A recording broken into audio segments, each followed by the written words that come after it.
সিরাজগঞ্জ সদর থানার নলিতাপাড়া এলাকায় একজন অজ্ঞাতনামা মহিলার লাশ পাওয়া গিয়েছে ধান খেতে এবং কলা বাগানের মাঝখানে। তো সেই লাশ নিয়ে পরবর্তীতে আমরা পাওয়ার পরে তদন্ত শুরু করি।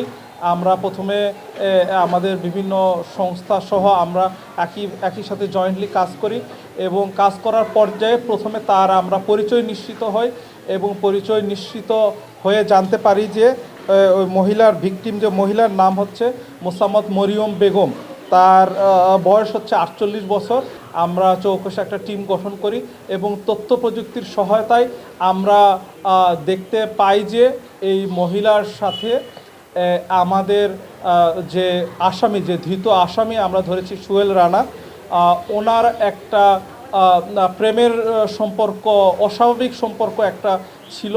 তো এই সম্পর্কের জের ধরে গত 5-12 তারিখে তারা ওই ধান ক্ষেতের পাশে কলা বাগানে তারা মিলিত হয় এবং মিলিত হওয়ার এক পর্যায়ে তারা বিভিন্ন ইস্যু নিয়ে তাদের মধ্যে পারস্পরিক কথা কাটাকাটি হয়েছে এবং কথা কাটাকাটির একটি পর্যায়ে আমাদেরকে জানিয়েছে যে ওই মহিলা সহ ভিকটিম এবং আসামির মধ্যে একটা বিবাহজনিত একটা ইস্যু ছিল।